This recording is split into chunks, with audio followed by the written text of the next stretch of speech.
Leçons essentielles de Géraldine Innocente. 8e leçon.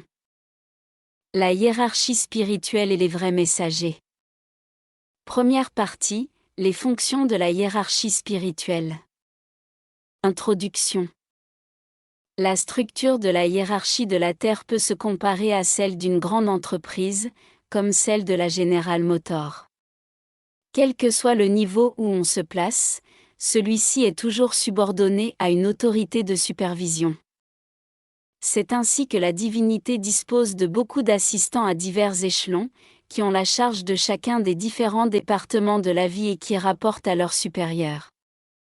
Les maîtres ascensionnés et les êtres cosmiques sont les intelligences directrices de la divinité. Ce sont les assistants de Dieu. À la tête de chaque département de vie, il y a un grand être cosmique.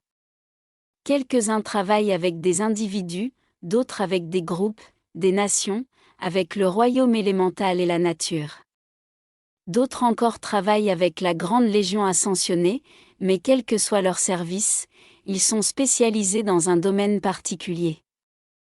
La création et l'entretien de chaque système de monde ont pour but de permettre à tout courant de vie projeté du cœur universel de Dieu de développer une nature spirituelle et de devenir un maître de l'énergie et de la vibration par le contrôle conscient et par l'usage de ses propres facultés créatrices, de la pensée et des sentiments.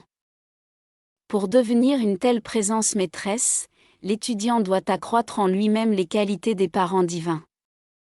Tous les courants de vie ont l'occasion de se réincarner autant de fois qu'il est nécessaire pour racheter la majorité de l'énergie qu'ils ont mal qualifiée en apprenant les leçons qu'offre chacune des vies successives.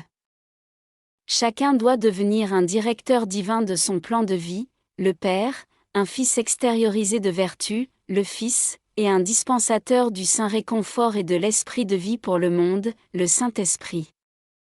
Pour favoriser ce développement, 7 rayons cosmiques ont été créés et sont projetés en direction de la Terre en pulsations rythmiques, pour donner à la nature spirituelle de l'homme la même nourriture que les saisons offrent au royaume élémental. Ces courants cosmiques sont aussi ordonnés dans leur épanchement sur la Terre que le sont les radiations bénéfiques des saisons printanières, estivales et automnales. L'incarnation est l'engagement volontaire des individus de croître spirituellement, d'imiter Dieu et de devenir co-créateur avec lui, bien qu'à une échelle plus modeste. L'ascension est le but de toute vie. L'incarnation sur la terre donne à l'homme l'opportunité de devenir dans le futur un co-créateur avec Dieu, disposant de la faculté de créer des planètes, des soleils et des systèmes solaires complets. Une fois que l'individu a qualifié de manière constructive plus de 51% de toute l'énergie qui lui a été allouée au cours de toutes ses incarnations, il a les conditions requises pour se porter candidat à l'ascension. Les maîtres ascensionnés sont des êtres réels et tangibles, prêts à aider l'humanité, pour autant qu'on leur demande de le faire. Les maîtres veulent être reconnus comme une force potentielle de promotion du bien commun de l'humanité, mais ils ne réclament pas l'obéissance et ne demandent pas d'être adorés. Un être cosmique, comme le bien-aimé Victory, ou Victoire, est un maître ascensionné qui incarne une vertu particulière et qui a décidé d'apporter son aide sur une ou plusieurs planètes. En termes simples, un maître ascensionné est un individu qui fut jadis incarné sur la Terre, mais qui a gagné la maîtrise de ce plan. Il a appris la leçon, ressemble mieux à Dieu et ne doit plus revenir en incarnation. Puis, ayant réalisé son ascension dans son corps spirituel, appelé la présence Ayam, le maître a fait le choix de rester et d'aider l'humanité. Retraite des maîtres ascensionnés. Une retraite de maître ascensionné est un endroit où la substance lumineuse a été magnétisée sur de longues périodes par des êtres ascensionnés. Les retraites se trouvent soit dans le royaume éthérique, soit dans le monde physique, souvent à l'intérieur de montagnes ou d'autres lieux que les curieux ne peuvent approcher. Les membres de la fraternité d'une retraite entretiennent les foyers de lumière et apportent leur aide à ces activités. Par leur radiation et par d'autres moyens, les retraites ont sauvé l'humanité d'une complète désagrégation. Chaque foyer se spécialise en une ou plusieurs qualités divines, qui sont périodiquement irradiés vers l'humanité. Connaître les dates d'épanchement d'une vertu divine permet aux étudiants de participer à ce service transcendantal en devenant des transformateurs réducteurs de la qualité divine irradiée. Cette activité s'appelle le service de transmission de la flamme. Auparavant, sous le régime de la loi occulte, un Sheela sur le chemin devait entrer dans une retraite pour obtenir l'instruction de la loi cosmique et pour atteindre l'ascension, le but final. Les initiations dans les retraites étaient très sévères. Dès 1930, tout cela fut mis de côté. Aujourd'hui, les maîtres dispensent leur enseignement par l'intermédiaire de messagers accrédités, et les Sheela passent les initiations dans la vie quotidienne du monde externe. La grande fraternité des maîtres.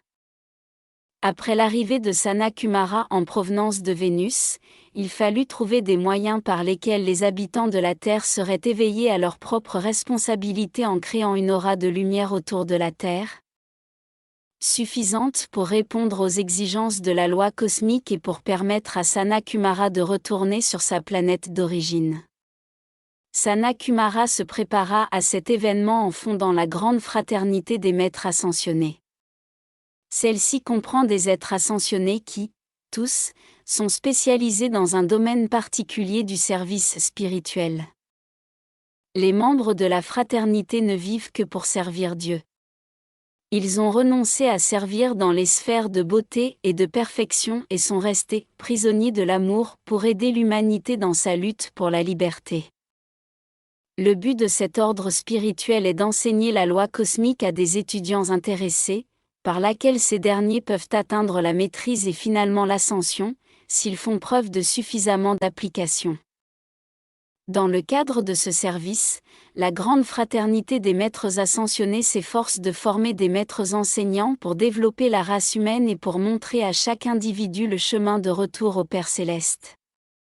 Néanmoins, plusieurs facteurs limitent l'activité de la grande fraternité des maîtres. 1. L'aide à l'humanité doit être justifiée et consciemment invitée. 2. L'aide est sujette aux lois cosmiques applicables à la planète. Ces lois doivent être respectées. Toute dérogation doit être approuvée par le conseil karmique, il doit y avoir une très bonne raison pour l'obtenir. 3. Pour atteindre son but, la grande fraternité des maîtres dispose d'un stock déterminé d'énergie, renouvelé en principe une fois par siècle. Ce stock est utilisé pour contacter un individu qui servira de messager et de pont entre les royaumes humains et le divin. Le messager transmettra les activités de la fraternité à l'humanité et diffusera de nouvelles explications et des compléments d'information de la loi cosmique. Un maître a dit, au cours d'un cycle défini, nous recevons une allocation d'énergie déterminée que nous pouvons utiliser pour l'évolution de la race. Si nous avions eu la possibilité de diriger et d'étendre nos énergies à travers l'atmosphère de la Terre dans des proportions illimitées et sans la coopération et l'assistance de l'humanité bénéficiaire, nous aurions rapidement transféré l'octave des maîtres ascensionnés sur et au travers de la Terre. Et notre tâche serait terminée depuis longtemps. La grande loi cosmique impersonnelle exige qu'un investissement en énergie spirituelle soit compensé par la croissance des âmes des hommes que nous essayons d'atteindre au travers d'une entreprise spécifique. Lorsque nous prouvons qu'il y a équilibre entre l'investissement et le résultat, la loi nous octroie presque automatiquement d'autres quantités d'énergie pour nous permettre de poursuivre notre tâche. Compte tenu de ces restrictions sévères, les membres de la grande fraternité des maîtres se sentent comblés quand ils constatent que leurs efforts sont tombés en terrain fertile et qu'ils ont produit une bonne réponse. Un maître a dit que si une douzaine de Sheela dévoués pouvaient être trouvés en un siècle, la fraternité s'en trouverait fort heureuse. La grande fraternité des maîtres n'est pas une organisation externe. Ce n'est qu'en vivant et en exprimant la perfection des royaumes célestes sur le plan physique, par l'autocorrection des faiblesses humaines, par la complète adoration du jeu divin intérieur et en rendant une certaine somme de services impersonnels, qu'un individu peut se rapprocher de la fraternité et entrer en association avec elle. La Légion ascensionnée dirige l'attention du Sheela, mais il revient à celui-ci de faire les bons choix. Aucun individu n'a jamais fait l'ascension sans l'aide d'un maître ascensionné.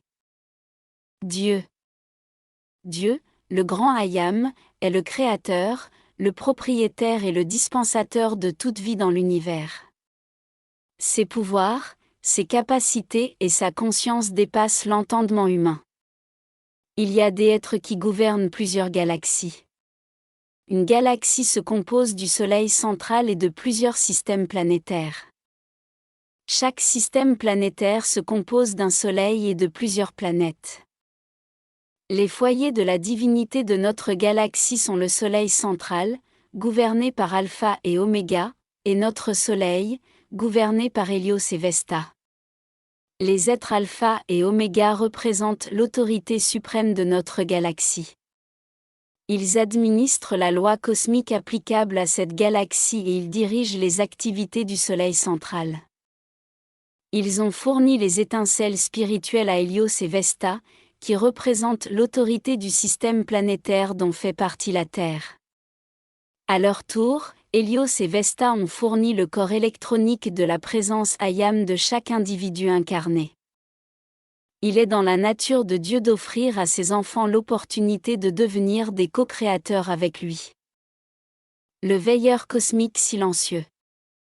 Le veilleur cosmique silencieux est le premier être à entrer en action après que le Soleil décide de créer un système planétaire.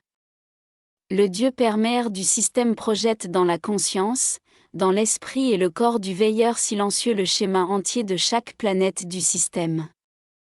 Cela comprend la topographie, rivières, montagnes, lacs, océans, arbres et grandes plaines, chaque planète étant conçue selon les besoins de l'évolution qui doit l'habiter.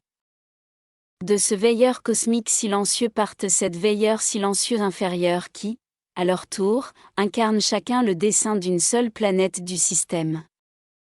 Le veilleur silencieux est en quelque sorte l'architecte qui détient les plans. La manifestation finale et victorieuse d'une planète dépend de sa capacité de conserver ses schémas et plans jusqu'à ce que l'édifice soit terminé.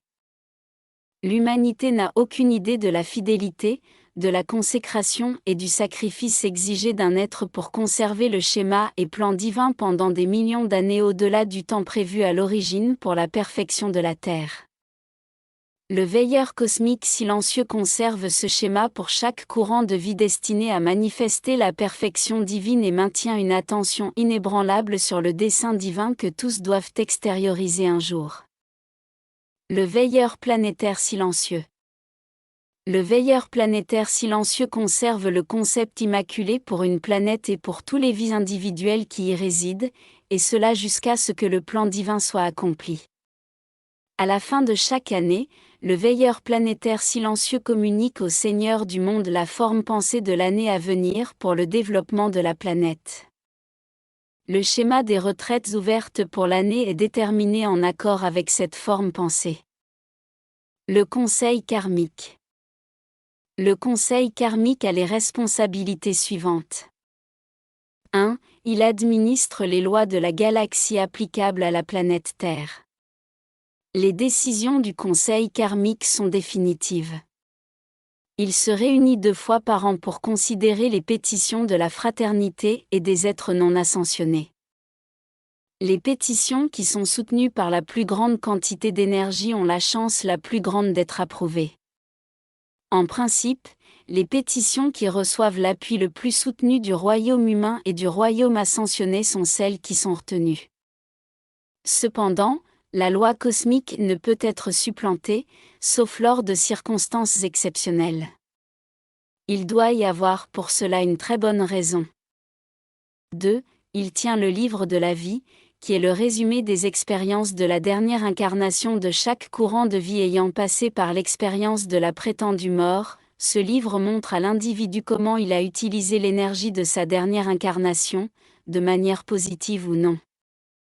3. Il examine la candidature de chaque individu qui veut revenir en incarnation, accorde ou non l'opportunité d'une nouvelle incarnation à un certain endroit, à une date déterminée.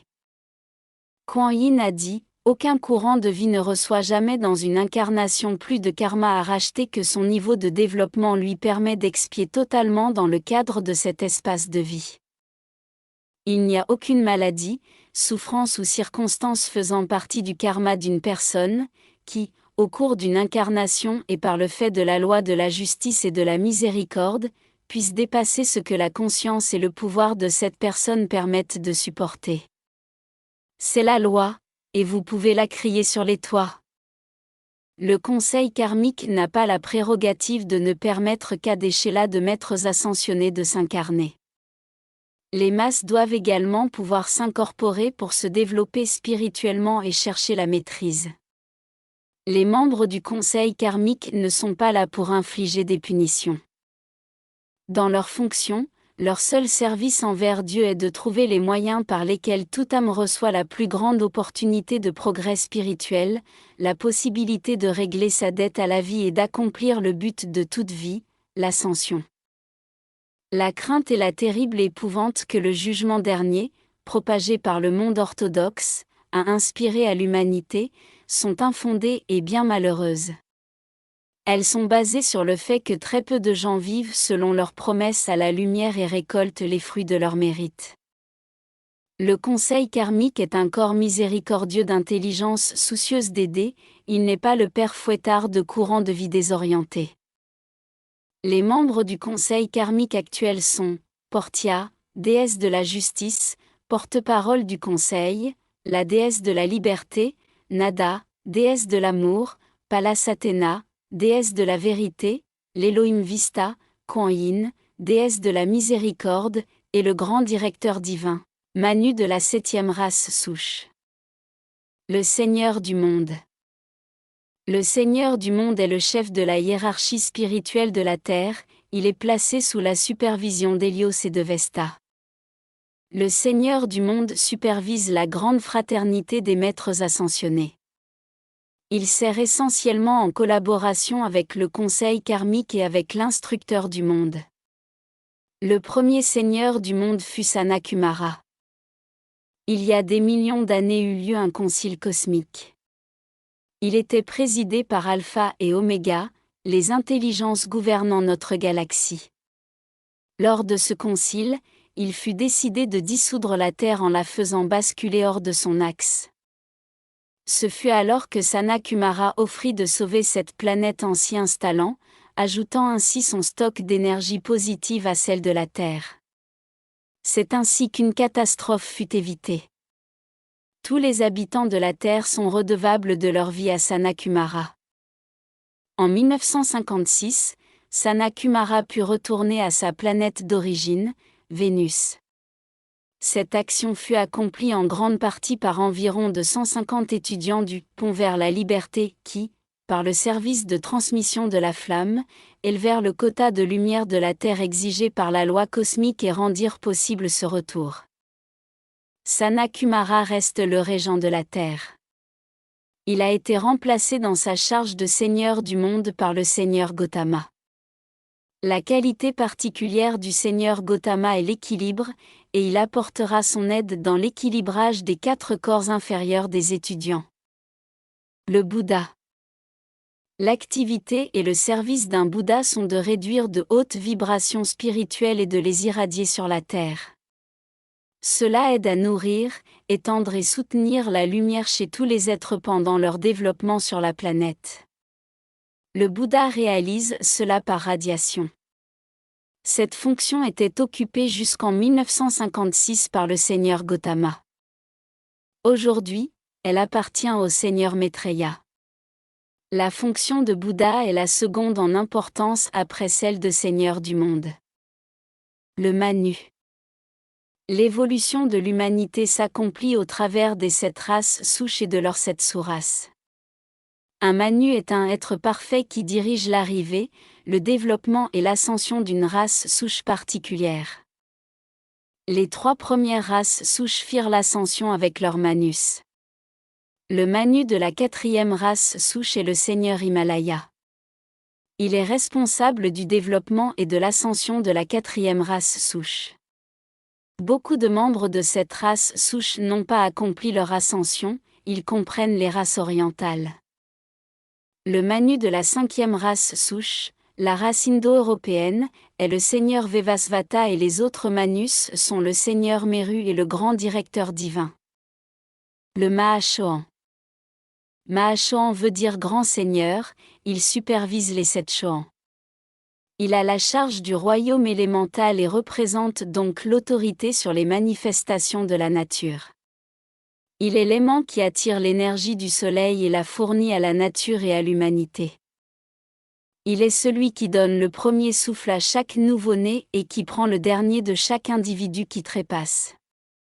Il aide au développement des sentiments divins dans l'humanité et apporte le réconfort à la vie. Son symbole est la blanche colombe. En qualité de représentant du Saint-Esprit, le Mahashohan incarne et vivifie toutes les qualités de la divinité. L'instructeur du monde. Le premier service de l'instructeur du monde est de favoriser le développement spirituel de la race humaine. Il sert sous la direction du Seigneur du monde et conçoit le type d'enseignement spirituel le plus approprié à répandre pendant une période particulière et dans un endroit déterminé. L'élaboration du plan d'enseignement se fait avec la collaboration du Shohan du cycle de 2000 ans considéré. Jusqu'en 1956, cette fonction relevait du seigneur Maitreya. Aujourd'hui, elle est tenue conjointement par les bien-aimés Jésus et Kutumi. Les Shohans. Un Shohan est un maître ascensionné qui a la charge de l'un des 7 rayons. Chaque rayon irradie vers la terre une qualité divine particulière, par l'amour de Dieu, pendant 2000 ans. Le Shohan représentant le nouveau rayon devient l'autorité cosmique pour l'évolution de la planète et pour toute vie qui y réside pendant cette période de 2000 ans. Sous la supervision du maître ascensionné Jésus, le 6e rayon a terminé son épanchement en avril 1954. Le 7e rayon a commencé son activité le 1er mai 1954 sous la supervision du bien-aimé Saint-Germain. Nom des Shohans et de leur retraite. Rayon 1. Shohan, El Moria. Retraite, Temple de la Bonne Volonté, Darjeeling, Inde. Rayon 2. Shohan, Lanto.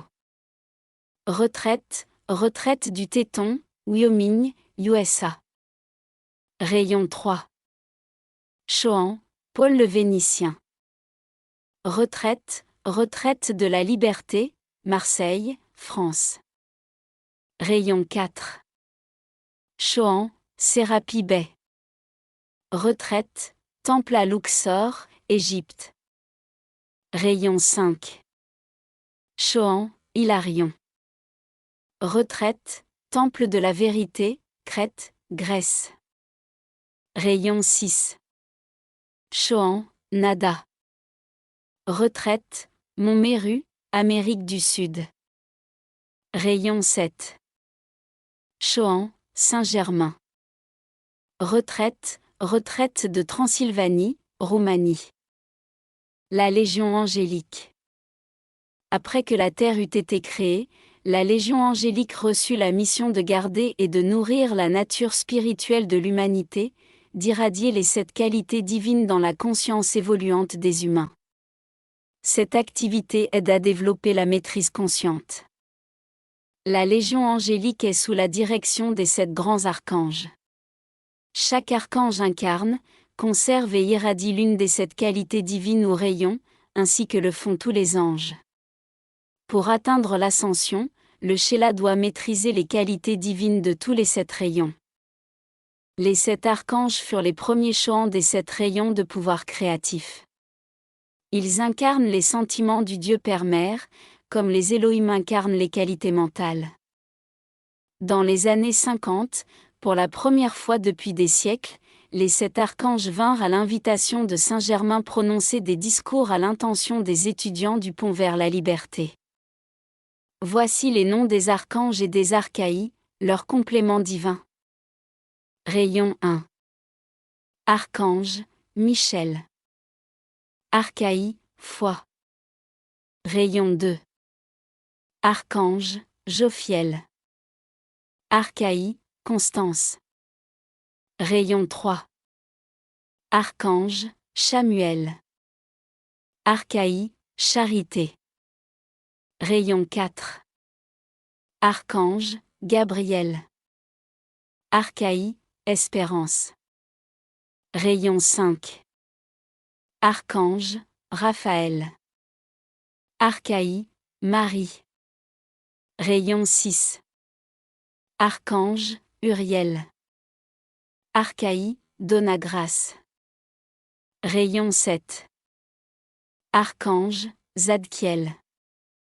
Archaï, Améthyste. Les activités spécifiques de chacun des archanges seront présentées dans les leçons sur les 7 rayons, 10e leçon et suivante. Les Elohim. Les 7 Elohim sont de grands constructeurs de la forme. Ils représentent les activités mentales du Créateur. Se référant constamment au dessin de chaque planète, tel qu'il est conservé dans l'esprit du veilleur silencieux, les Elohim créent des planètes en utilisant la substance élémentale. À l'origine, les Elohim furent des élémentaux. Ils peuvent devenir des veilleurs silencieux planétaires.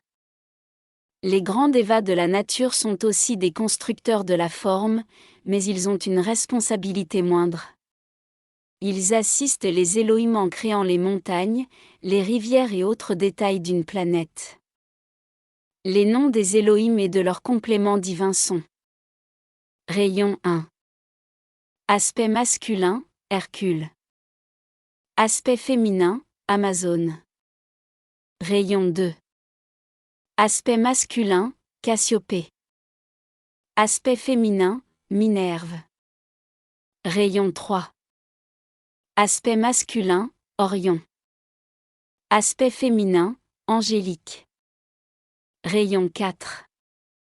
Aspect masculin, Claire. Aspect féminin, Astrée.